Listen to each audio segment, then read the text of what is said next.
நம்முடைய கர்த்தரும் இரட்சகருமாய் இருக்கிற ஆண்டவராகிய இயேசு கிறிஸ்துடைய நாமத்தினாலே நான் உங்களை வாழ்த்துகிறேன்.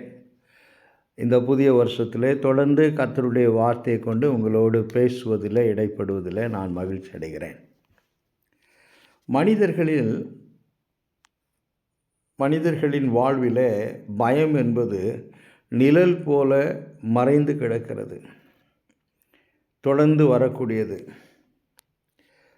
எப்படி நம்முடைய நிழல் பகலிலே மறைந்து கிடக்கிறது, இரவு வருகிற பொழுது அந்த நிழல் தோற்றமளிக்கிறதோ, அதே போல் நமக்குள்ளாக இருக்கக்கூடிய பயமானது நிழலை போல நம்முடைய வாழ்க்கையிலே தொடர்ந்து வருவதை நாம் பார்க்கிறோம். நாம் எவ்வளவு பலசாலிகளாக இருந்தாலும், செல்வாக்குள்ளவர்களாக இருந்தாலும், பெரியவர்களாக இருந்தாலும், பயம் என்பது எல்லாருடைய வாழ்க்கையிலும் ஒரு காலகட்டத்தில் கடந்து வருவதற்கான வாய்ப்புகள் உண்டு. அந்த பயத்தின் நிமித்தமாக சோர்வு வரும், அவிசுவாசம் வரும், நம்பிக்கை இழந்து போவோம். இதெல்லாம் நம்முடைய வாழ்க்கையில் வருவதற்கான வாய்ப்புகள் உண்டு. நான் வேதாகமத்திலிருந்து ஒரு 3 பெரிய நபர்களை உங்கள் கண்களுக்கு முன்பாக இதற்கு உதாரணமாக கொண்டு வர விரும்புகிறேன். பழைய ஏற்பாட்டில் மோசேயும் எலியாவும் மிக அற்புதமான அதிசயங்களை செய்தவர்கள். அதாவது வானத்தை கட்டக்கூடிய அல்லது வானத்தை சில நிகழ்ச்சிகள் நடைபெறக்கூடிய அதிகாரம் அவர்கள் கரத்தில் இருந்தது. இந்த மோசே பார்வோனுக்கு பயந்தபடியினால்தான் மீதியான் தேசத்திற்கு ஓடிப்போய் 40 ஆண்டுகள் அங்கே அவன் ஆடுகளை மேய்ப்பதை நாம் பார்க்கிறோம். வானத்திலிருந்து அக்னியை வரவழைத்த எலியா ஆகாப்பிற்கும் அவனுடைய மனைவிக்கும் பயந்தபடியினால்தான் நீண்ட தூரம் பிரயாணம் பண்ணி ஒரு சூறை செடியின் கீழ் படுத்து கொண்டு, போதுமாண்டவரே, என் ஜீவனை எடுத்துக்கொள்ளும், என் வாழ்க்கையை நான் முடிக்க விரும்புகிறேன் என்று சொன்னார். பயம். சவுலுக்கு பயந்தபடியினால்தான் தாவீது ஒரு நாளில் எப்படியாவது சவுல் என்னை கண்டுபிடித்து விடுவான் என்று அவன் மனதில் தீர்மானித்து கொண்டு பெலிஸ்தருடைய தேசத்திற்கு ஓடிப்போனான், அங்கே போய் குடியிருந்தான் என்று சொல்லி நாம் பார்க்கிறோம். இவர்கள் எல்லாம் பழைய ஏற்பாட்டில் மிக முக்கியமான மனிதர்கள்.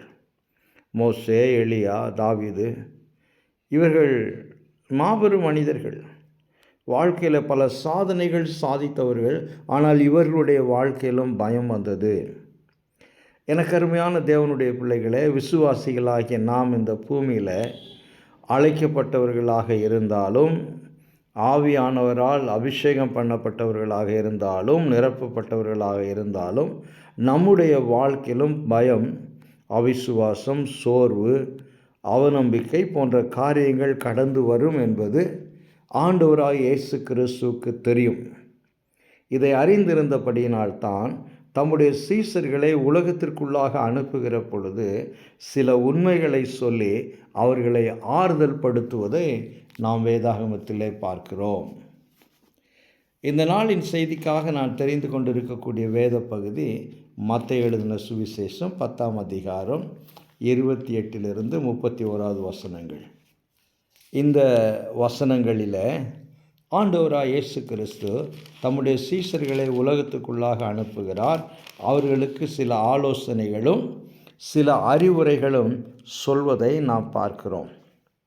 இந்த அறிவுரைகள், இந்த ஆலோசனைகள் எதற்காக சொல்லுகிறார் என்று சொல்லி பார்க்கிற பொழுது, பாடுகள் நிறைந்த இந்த உலகத்தில் விசுவாசிகளாக நாம் வாழ்க்கையில் வாழுகிற பொழுது நாம் எப்படி தைரியமாக இருக்க முடியும், எப்படி நாம் நம்பிக்கையோடு இருக்க முடியும், நாம் எப்படி விசுவாசத்தோடு இருக்க முடியும், நாம் எப்படி சோர்வு இல்லாமல் விசுவாச வாழ்க்கை வாழ முடியும் என்பதற்கான ஆலோசனைகளை இங்கே ஆண்டவராய் இயேசு கிறிஸ்து சொல்லுகிறார்.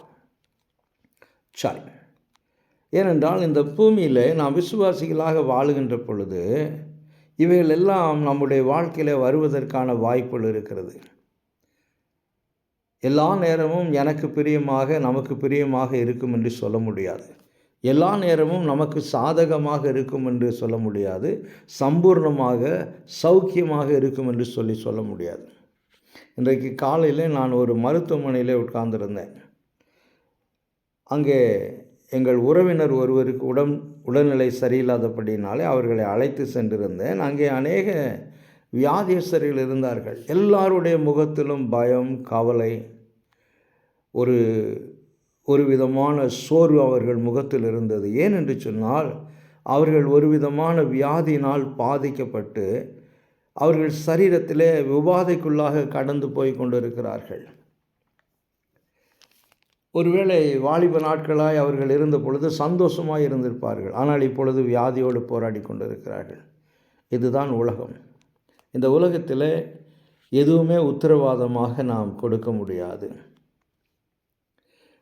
உபத்திரங்கள் வரலாம், துன்பங்கள் வரலாம், நம்மை பயமுறுத்தக்கூடிய சூழ்நிலை வரலாம், நம்முடைய விசுவாசத்தின் அஸ்திபாரத்தை அசைத்து பார்க்கக்கூடிய சூழ்நிலைகள் வரலாம்.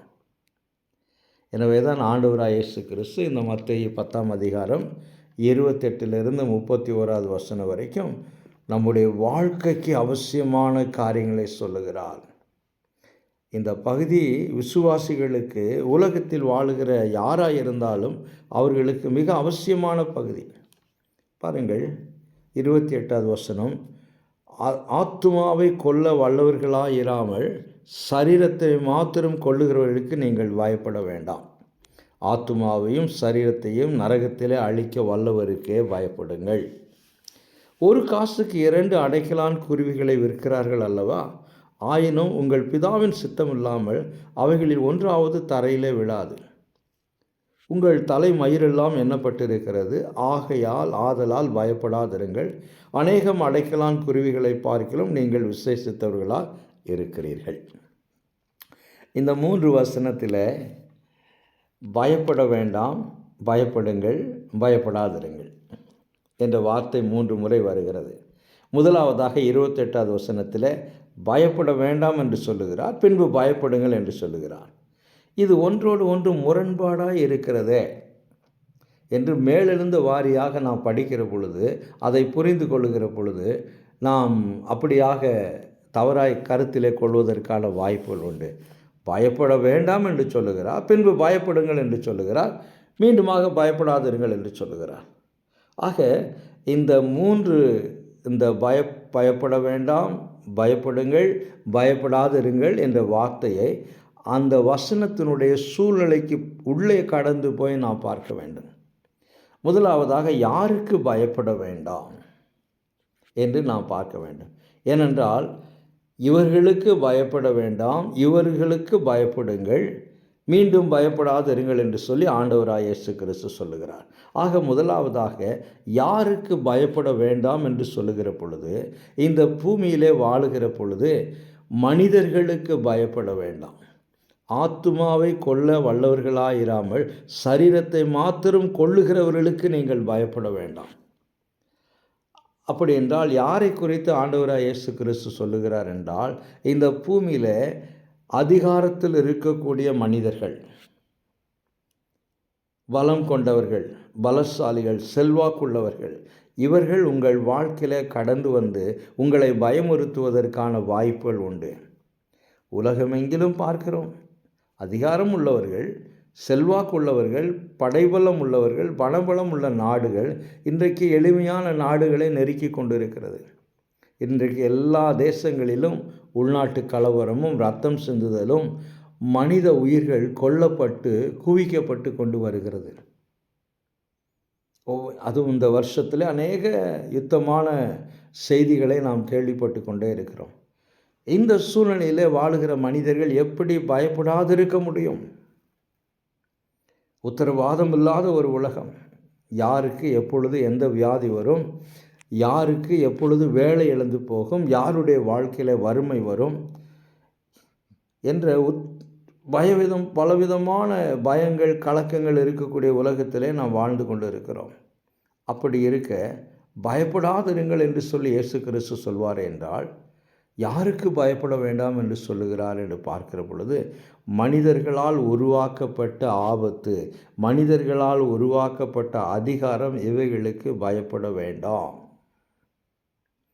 ஏன் என்ற கேள்வி நம்முடைய மனதிலே வர வேண்டும். அதற்கான பதில் இந்த வசனத்துக்குள்ளாகவே இருக்கிறது.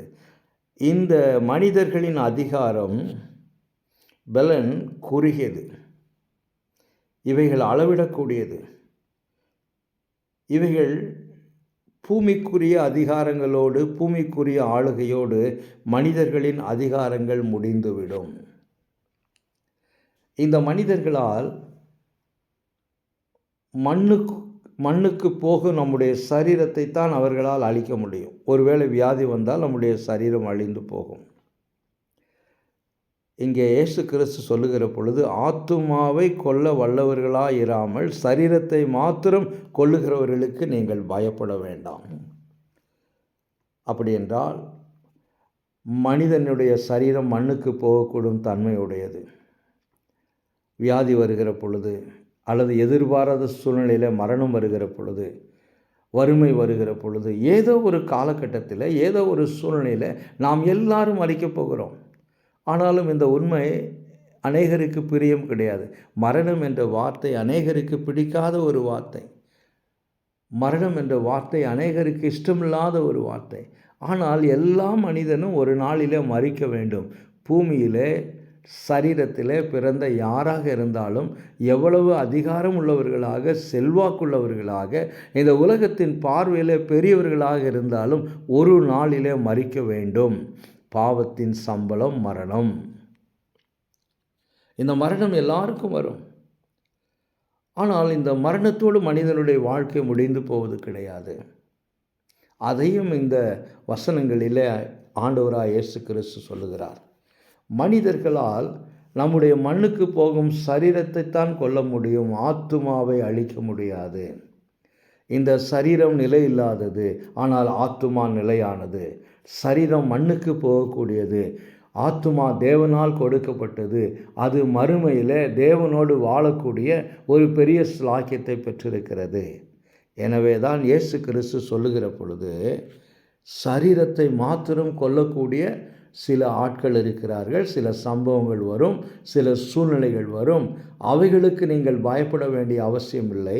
அவைகள் உங்களுடைய மண்ணுக்குரிய சரீரத்தை மாத்திரமே அழிக்க முடியுமே ஒழிய நிலையாய் வாழக்கூடிய உங்கள் ஆத்துமாவை அழிக்க முடியாது.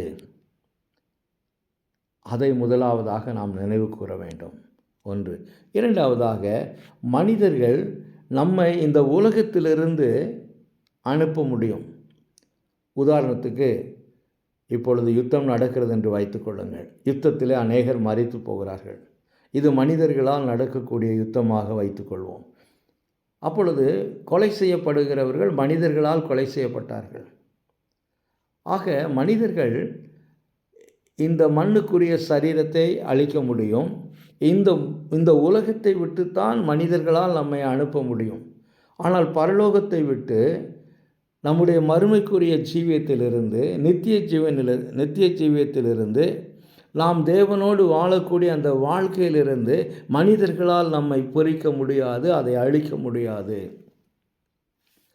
அதை ஆண்டவராய் இயேசு கிறிஸ்து சொல்லுகிறார். மனிதர்கள் மற்ற மனிதர்களிடமிருந்து நம்மை பிரிக்க முடியும். ஆனால் தேவனுடைய அன்பிலிருந்து, தேவ சமூகத்திலிருந்து நம்மை அவர்களால் பிரிக்க முடியாது. எனவே தான் ஆண்டவராய் இயேசு கிறிஸ்து சொன்னார், இந்த மண்ணுக்கு போகக்கூடிய சரீரம், இந்த மண்ணுக்கு போகக்கூடிய பூமிக்குரிய வாழ்க்கை, இந்த மண்ணோடு அழிந்து போகக்கூடிய இந்த பூமிக்குரிய உறவுகள் எல்லாவற்றையும் மனிதர்களால் அழிக்க முடியும். அவைகளுக்கு நீங்கள் பயப்பட வேண்டாம். ஆனால் இவைகளையும் தாண்டி உங்கள் ஆத்துமா தேவனோடு வாழக்கூடிய அந்த வாழ்க்கையை, நித்திய வாழ்க்கையை, அந்த தேவ அன்பிலிருந்து அவர்களால் உங்களை பிரிக்க முடியாது. எனவே நீங்கள் அவர்களுக்கு பயப்பட வேண்டாம் என்று சொன்னார். இரண்டாவதாக, பயப்படுங்கள் என்று சொன்னார். யாருக்கு நாம் பயப்பட வேண்டும்?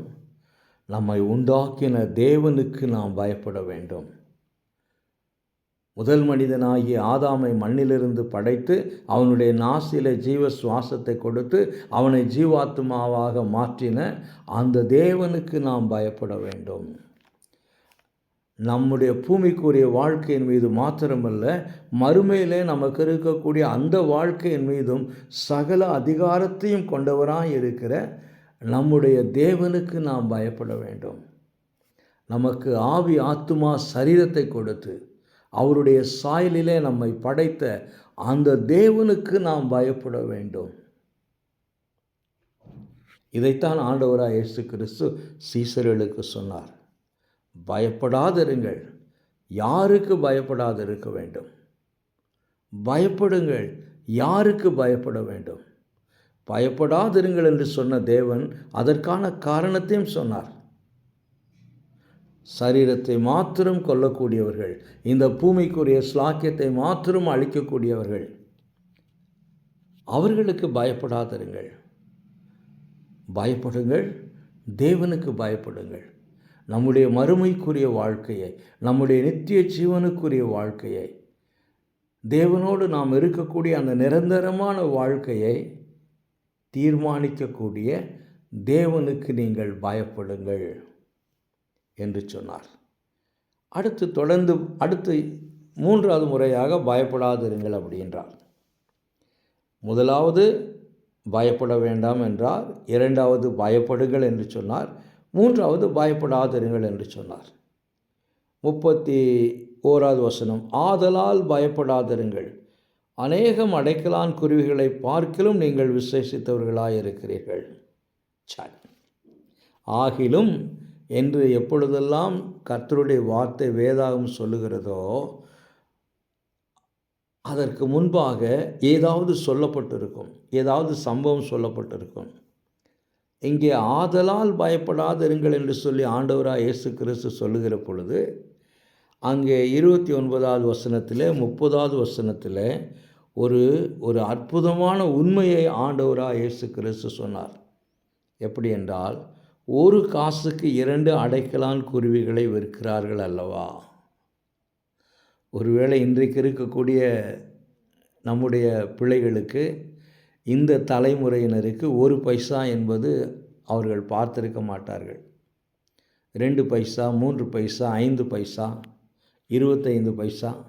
ஒருவேளை 25 பைசாவை இன்றைக்கு இருக்கக்கூடிய இளைய தலைமுறைகள் பார்த்திருக்கிறார்கள். ஆனால் 1 பைசா, 2 பைசா, 3 பைசா, 5 பைசாவை எத்தனை பேர் பார்த்திருக்கிறார்கள் என்று சொல்லி எனக்கு தெரியாது.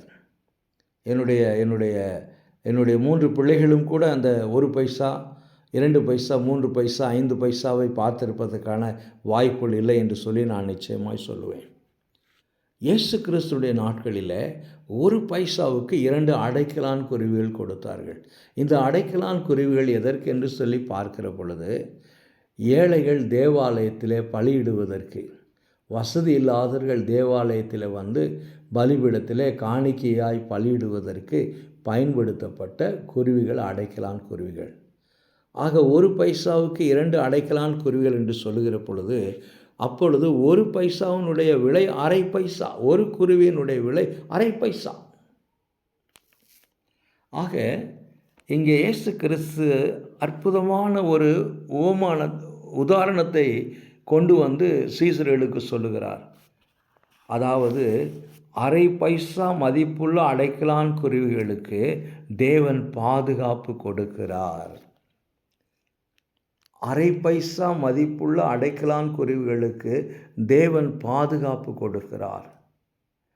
1/2 பைசா மதிப்புள்ள அடைக்கலான் குருவிகளை தேவன் போஷிக்கிறார். இந்த 1/2 பைசா மதிப்புள்ள அடைக்கலான் குருவிகளுக்காக தேவன் திட்டமிடுகிறார். தேவன் இந்த அடைக்கலான் குருவிகளை நடத்துகிறார். மிகவும் அற்புதமான ஒரு வார்த்தை. 1 காசுக்கு 2 அடைக்கலான் குருவிகள் விற்கிறார்கள் அல்லவா? ஆயினும் அவைகளில் ஒன்றாவது உங்கள் பிதாவின் சித்தமில்லாமல் தரையிலே விழுவதில்லை. அப்படி என்றால் அந்த 1/2 பைசா மதிப்பு இருக்கக்கூடிய அந்த அடைக்கலான் குருவிகள் கூட தேவனுடைய சித்தமில்லாமல் அது தரையில் விழாது என்று சொல்லி பார்க்கிற பொழுது, தேவன் அனுமதிக்காமல் அவைகள் மரிப்பதில்லை.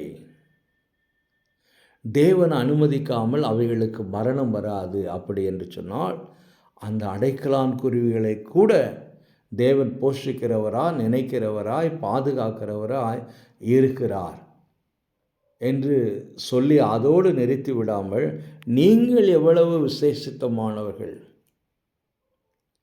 நீங்கள் எவ்வளவு விசேஷித்தமானவர்கள் என்று 21வது வசனத்திலே சொல்லுகிறார். அநேகம் அடைக்கலான் குருவிகளை பார்க்கிலும் நீங்கள் விசேஷித்தவர்களாக இருக்கிறீர்கள். அப்படி என்றால் மனிதர்களாகிய நீங்கள் தேவ சாயலில் படைக்கப்பட்டவர்கள். இந்த உலகத்தின் சிருஷ்டிப்பை குறித்து படிக்கிற பொழுது, வாசிக்கிற பொழுது வேதாகம் சொல்லுகிறது, வானம் பூமி உண்டாக கடவுது என்று கர்த்தர் சொன்னார், வந்தது. சமுத்திரம் உண்டாக கடவுது என்று சொன்னார், மலைகள் உண்டாக கடவுது என்று சொன்னார், பர்வதங்கள் உண்டாக கடவுது, ஆறுகள் உண்டாக கடவுது, மிருகஜீவன்கள் உண்டாக கடவுது, வானம் என்கிற ஆகாய விரிவிலே பறவைகள் உண்டாக கடவுது, சமுத்திரத்திலே வாழக்கூடிய ஜந்துக்கள் உண்டாக கடவுது. இப்படி அவர் வாயிலே சொல்ல சொல்ல இந்த காரியங்கள் இன்றைக்கு உலகத்திலே நாம் பார்க்கிற எல்லாம் வந்தது என்று சொல்லி பார்க்கிறோம். இவைகளெல்லாம் படைத்த பிறகு தேவன் நமது சாயலிலே நமது ரூபத்திலே மனிதனை உண்டாக்குவோமாக என்று சொல்லி அங்கே திட்டமிட்டு மண்ணை எடுத்து மனிதனை படைத்து பின்பு தேவனாகிய கர்த்தர் அவனுடைய நாசிலே தம்முடைய சுவாசத்தை கொடுத்து அவனை ஜீவாத்மாவாக மாற்றினான். அடைக்கலான் குருவிகள் அப்படி படைக்கப்படவில்லை. மனிதர்களை தவிர இந்த உலகத்தில் இருக்கக்கூடிய எவ்வளவு பெரிய அற்புதமான காரியங்களாக இருந்தாலும் சரி, அவைகள் தேவ சாயலில் படைக்கப்படவில்லை. ஒருவேளை அவைகளுக்கு அழகு இருக்கலாம், ஒருவேளை அவைகளுக்கு பலம் இருக்கலாம். இந்த வாரம் 3-4 தினங்களுக்கு முன்பாக நானும் என்னுடைய நண்பர் ஒருவர் 40 ஆண்டுகளாக 45 ஆண்டுகளாக நாங்கள் நண்பர்களாக இருக்கிறோம்.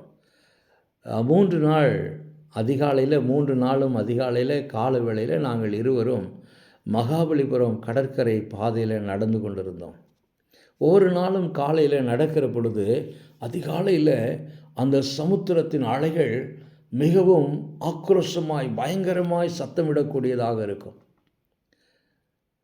என்னுடைய நண்பர் என்னை விட வயதிலே மூத்தவர்.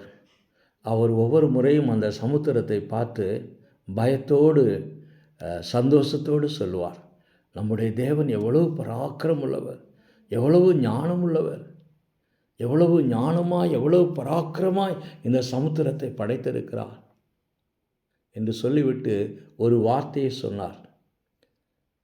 இந்த சமுத்திரத்தின் அலைகளின் பெருமைகளுக்கு கதவுகளும் தாழ்பாளுகளும் போட்ட தேவனை நாம் ஆராதிக்கிறோம். இம்மட்டுமா இதற்கு மிஞ்சி வராதே என்று சொன்ன தேவனை நாம் ஆராதிக்கிறோம். அவர் கட்டளை கொடுத்திருக்கிறபடினால இந்த ஆக்ரோஷத்தோடு வரக்கூடிய கடல் அலைகள் கரையிலே வந்து அப்படியே திரும்ப அமைதியாய் திரும்ப சமுத்திரத்துக்குள்ளாக போகிறது. அது நமக்கு நம்பிக்கை கொடுக்கிறது, நமக்கு தைரியத்தை கொடுக்கிறது. ஆகையினாலே நாம் இப்பொழுது இந்த கடற்கரையில் நடந்து கொண்டிருக்கிறோம் என்று என்னுடைய கையை பிடித்து அவர் கண்ணீரோடு சொன்னார். ஆம், எனக்கு அருமையான தேவனுடைய பிள்ளைங்களே, மலைகள், பர்வதங்கள், வானத்தை அண்ணாந்து பாருங்கள், அவைகளில் பார்க்கக்கூடிய கோடிக்கணக்கான நட்சத்திரங்கள், இவைகளெல்லாம் தேவனால் படைக்கப்பட்டது. ஆனால் அவைகளில் தேவ சாயல் இல்லை. மனிதனுக்குள்ளாக மாத்திரமே தேவனுடைய சாயல் இருக்கிறது. ஆவி, ஆத்துமா, சரீரம், இதிலே சிந்திக்கக்கூடிய தன்மை, உணர்வுகள், யோசிக்கக்கூடிய ஞானம், இவைகளெல்லாம் மனிதனுக்குள்ளாக இருக்கிறது. ஆக மனிதன் தேவ சாயலில் படைக்கப்பட்டவன். அந்த தேவ சாயலில் படைக்கப்பட்ட மனிதனுக்குள்ளாக தேவ சாயல் இருக்கிறபடினால அடைக்கலான் குருவிகளை காட்டிலும் 1000 அடைக்கலான் குருவிகளை காட்டிலும் நீங்கள் விசேஷித்தமானவர்களாக இருக்கிறீர்கள். ஆகையினாலே பயப்படாதிருங்கள் என்று ஆண்டவராய் இயேசு கிறிஸ்து சொன்னார். ஆக அரை பைசா மதிப்புள்ள அடைக்கலான் குருவிகளுக்கு பாதுகாப்பு தரும் தேவன், போஷிக்கும் தேவன், திட்டமிடும் தேவன், அவைகளை நடத்தும் தேவன், தேவ சாயலில் படைக்கப்பட்ட நம்மை, அவருடைய இரத்தத்தினால் மீட்கப்பட்ட நம்மை, கழுவப்பட்ட நம்மை, அவருக்கு சொந்தமானவர்களாய் இருக்கிற நம்மை பாதுகாப்பாமல் இருப்பாரோ, திட்டமிடாமல் இருப்பாரோ, மறந்து போவாரோ என்பதுதான் இந்த வசனத்திலே ஆண்டவராய் இயேசு கிறிஸ்து அவருடைய சீசர்களுக்கு சொன்ன வார்த்தை. இந்த வார்த்தையிலே தேவனுடைய அன்பு இருக்கிறது, இந்த வார்த்தையிலே தேவனுடைய ஞானம் இருக்கிறது, இந்த வார்த்தையிலே தேவனுடைய பாதுகாப்பு இருக்கிறது, இந்த வார்த்தையிலே தேவனுடைய நோக்கம் இருக்கிறது. இந்த மலைகள் பர்வதங்கள் எல்லாம் நோக்கமில்லாமல் படைக்கப்படவில்லை. ஆனால் மனிதர்களாகிய நாம் அதைவிட விசேஷித்தமான நோக்கத்துக்காக தேவ சாயலில் படைக்கப்பட்டோம்.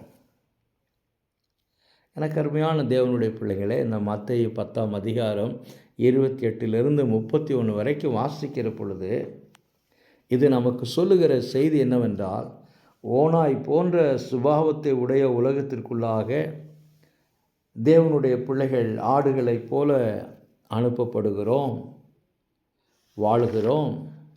நம்முடைய வாழ்க்கையில் நமக்கு பயத்தை உண்டாக்கக்கூடிய சூழ்நிலைகள் வரலாம், நமக்கு சோர்வை உண்டாக்கக்கூடிய சூழ்நிலைகள் வரலாம், நமக்கு அது தைரியத்தை இழந்து போகக்கூடிய சூழ்நிலை வரலாம், அவிசுவாசம் போன்ற சூழ்நிலைகள் நம்முடைய வாழ்க்கையில் வரலாம்.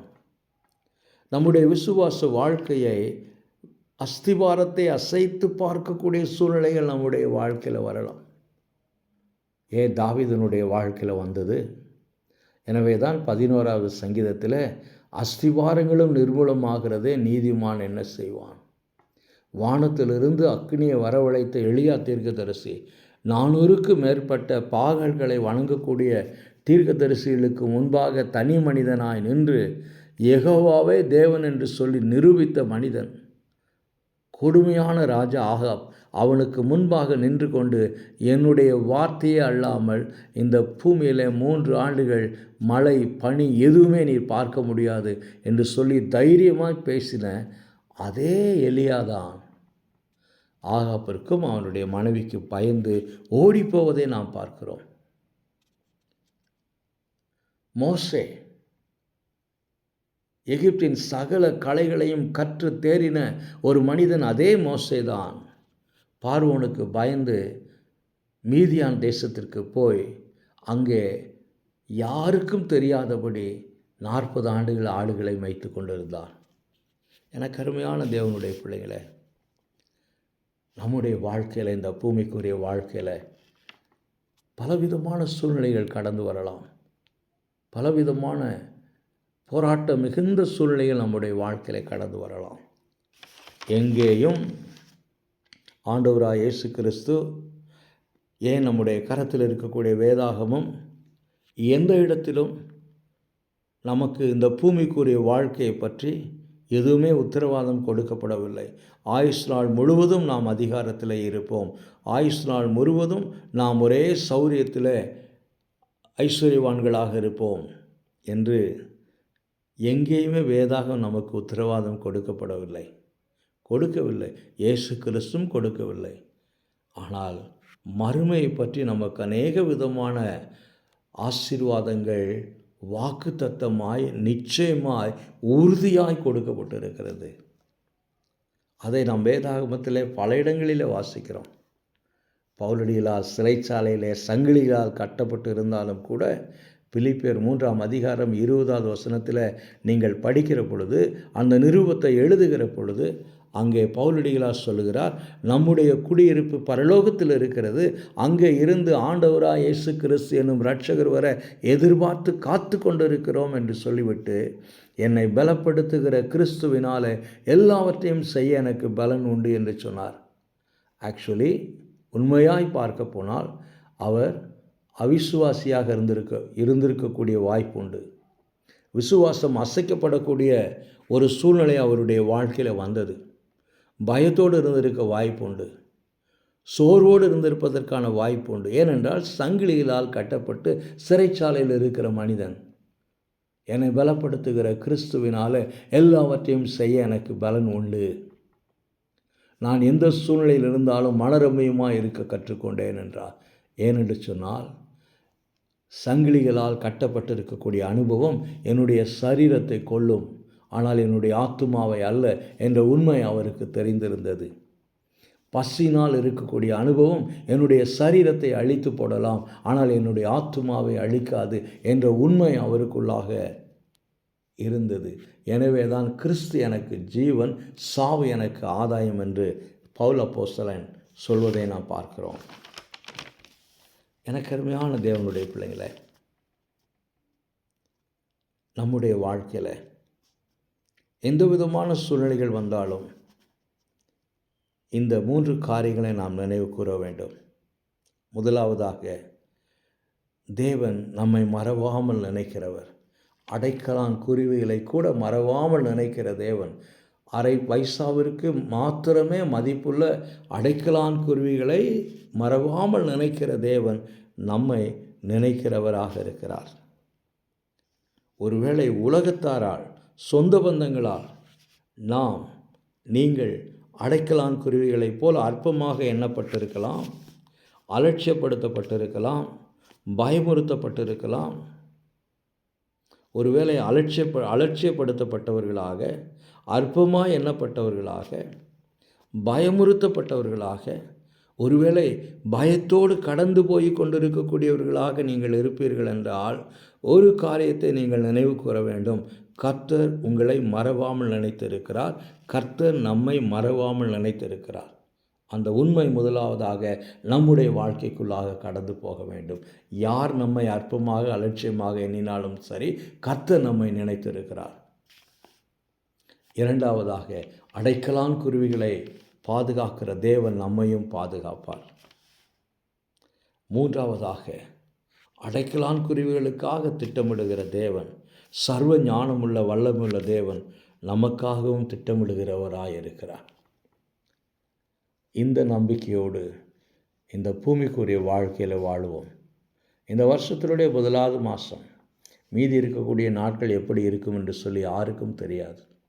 ஆனால் இந்த உண்மைகள், இந்த சத்தியங்கள் நமக்குள்ளாக கடந்து போகும் என்றால் எந்த சூழ்நிலையை நாம் சந்திப்பதற்கு ஆயத்தமாகும். கர்த்தர் இந்த வார்த்தை கொண்டு, வசனத்தை கொண்டு நம்மை ஆறுதல் படுத்துவாராக, நம்மை ஆற்றி தேற்றுவாராக, நம்முடைய விசுவாசத்தை உறுதிப்படுத்துவாராக, நம்மை தைரியப்படுத்துவாராக, நமக்கு நம்பிக்கை கொடுப்பாராக. கர்த்தர் உங்களை ஆசீர்வதிப்பார். ஆமென்.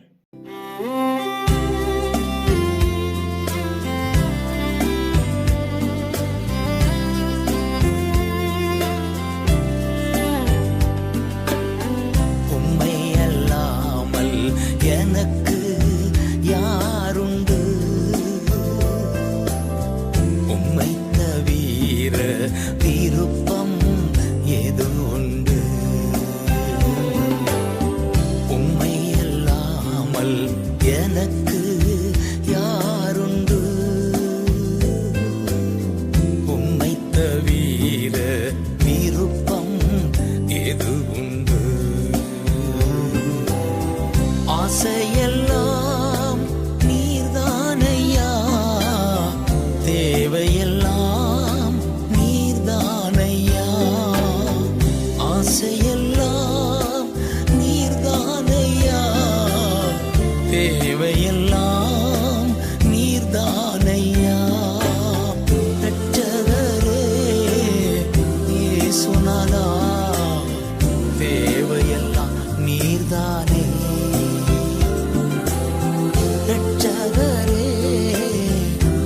சுனாதா, தேவையெல்லாம் நீர்தானே.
தேவையெல்லாம் நீர்தானே.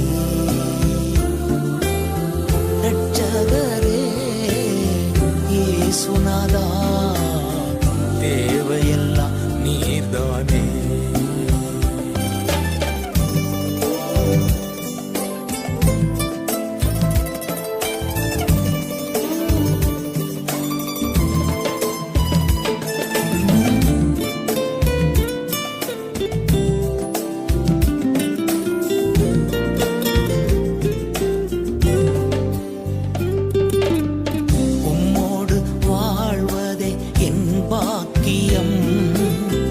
நீரே எனது உயிர் துடிப்பு, உம்மோடு வாழ்வதே என் பாக்கியம். நீரே எனது உயிர் துடிப்பு, உமது விருப்பம் போல் நடத்துகிறீ, முடிவிலே மகிமையில் ஏற்றுக்கொள்வீ. விருப்பம் போல் நடத்துகிறீர், முடிவிலே மகிமையில் ஏற்றுக்கொள்வீர். ஆசையெல்லாம் நீர்தானையா, தேவையெல்லாம் நீர்தானையா. ஆசையெல்லாம் நீர்தானையா, தேவையெல்லாம் நீர்தானையா. சுனாதா, தேவையெல்லாம் நீர்தானே. ரட்சகரே இயேசுநாதா, தேவையெல்லாம் நீர்தானே.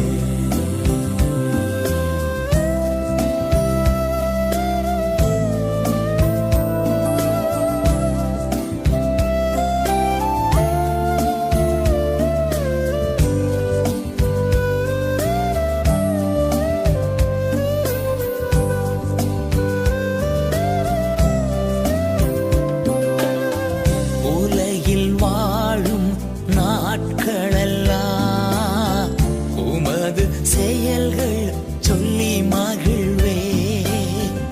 உலகில் வாழும் நாட்களெல்லாம் உமது செயல்கள் சொல்லி மகிழ்வே. உம்மைத்தான் அடைக்கலமாய் கொண்டுள்ளே, உம்மையை நம்பி வாழ்ந்திருப்பே. அடைக்கலமாய் கொண்டுள்ளேன், உம்மையை நம்பி ஆழ்ந்திருப்பே. ஆசையெல்லாம் நீர்தானையா, தேவையெல்லாம் நீர்தானையா. ஆசையெல்லாம் நீர்தானையா, தேவையெல்லாம் நீர்தானையா. சுனாதா, தேவையெல்லாம் நீர்தானே. ரட்சகரே இயேசுநாதா, தேவையெல்லாம் நீர்தானே. உம்மை அல்லாமல் எனக்கு யாருண்டு, உம்மை தவிர விருப்பம் எது உண்டு. உம்மை அல்லாமல் எனக்கு யாருண்டு, உம்மை தவிர விருப்பம் எது